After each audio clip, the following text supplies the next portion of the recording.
बाजार और भारतीय निवेशकों पर कितना बुरा असर पड़ेगा।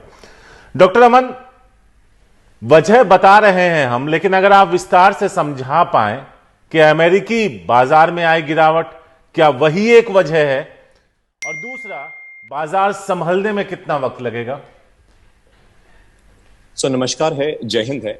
इसको हम ये समझते हैं कि यूएस की इकोनॉमी अंदाजन 22 ट्रिलियन डॉलर की है, हिंदुस्तान सिर्फ 3 ट्रिलियन डॉलर का है। यानी कि यूएस में कुछ भी हलचल होगी वो हिंदुस्तान के ऊपर इंपैक्ट करेगी, चाहे इकोनॉमी वाइज या मार्केट वाइज।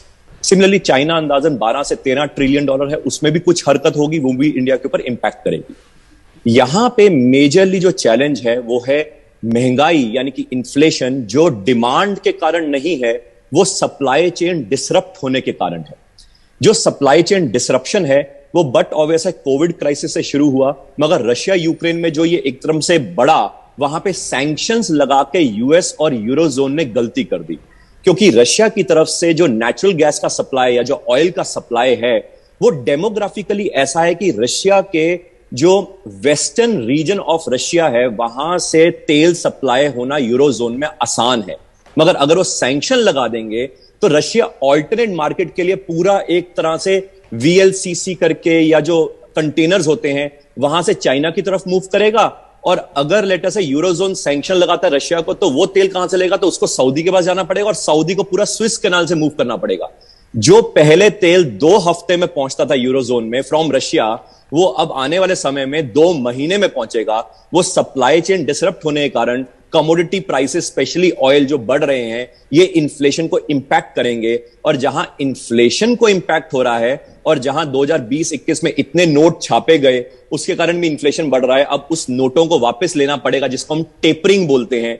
तो टेपरिंग और साथ में इंटरेस्ट रेट बढ़ाना, ये सारी चीजों का जो फीलर आना था वो सूनर और लेटर तो आना ही था।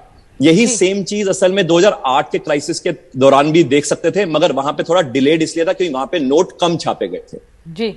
जी डॉक्टर अमन, आपसे ये समझना चाहेंगे, क्योंकि भारतीय दर्शक जो इस चीज को समझना चाह रहे हैं, हमने अंतर्राष्ट्रीय बाजार की बात की, अमेरिका के शेयर बाजार की बात की, भारतीय सेंसेक्स और निफ्टी में भी गिरावट हुई है।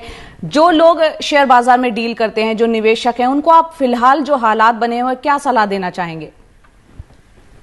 मुझे उम्मीद है कि फर्स्ट वीक ऑफ जून तक एक बॉटम निफ्टी और सेंसेक्स में इंडियन मार्केट्स में बन जाएगा।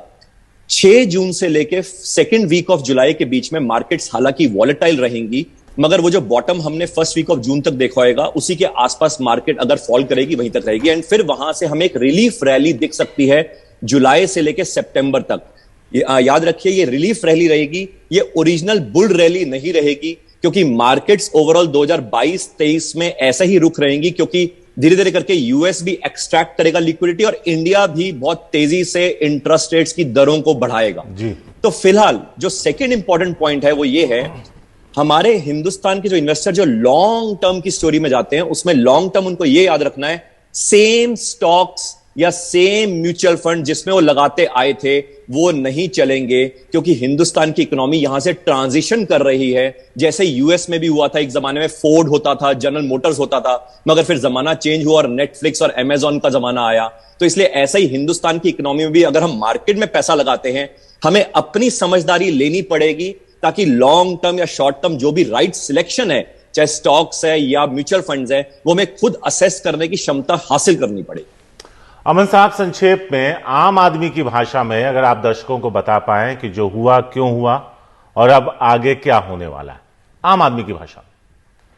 आम आदमी की भाषा में हम ये समझ सकते हैं, वर्ल्ड में जो इतने नोट छपे थे पिछले 1 साल में, अंदाजन हम समझ सकते हैं ऑल ओवर वर्ल्ड में 32 ट्रिलियन डॉलर के नोट छपे थे, जिसके कारण बहुत लिक्विडिटी आई और मार्केट सारे वर्ल्ड की बहुत बड़ी। अब वो लिक्विडिटी को वापस लेना अनिवार्य है, इंपॉर्टेंट है।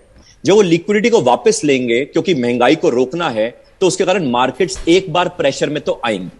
सिंस वो जो प्रेशर है वो प्रेशर ज्यादा बिल्ड हो रहा है, क्योंकि रशिया यूक्रेन का एक एपिसोड बन गया, या अब चाइना ताइवान का दिख रहा है, तो कहीं ना कहीं आप यूं समझिए एक क्रक्स में कि हम नोट तो छाप सकते हैं मगर हम कमोडिटीज नहीं छाप सकते, हम स्टील की शॉर्टेज को नहीं छाप सकते, हम वीट की शॉर्टेज को नहीं छाप सकते।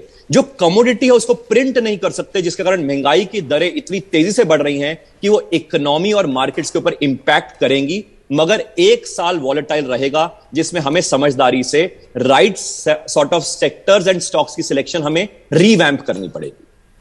जी जी डॉक्टर अमन, बहुत बहुत शुक्रिया विस्तार से समझाने के लिए। और यहाँ पर हमारे जो दर्शक ये शेयर बाजार में खास तौर से जो निवेशक है वो सुन रहे हैं, तो ये समझ पा रहे होंगे कि किस तरह से उन्हें समझदारी से इस वक्त काम करना होगा, चाहे लॉन्ग टर्म हो या शॉर्ट टर्म, किस तरह म्यूचुअल फंड में इन्वेस्ट करना होगा।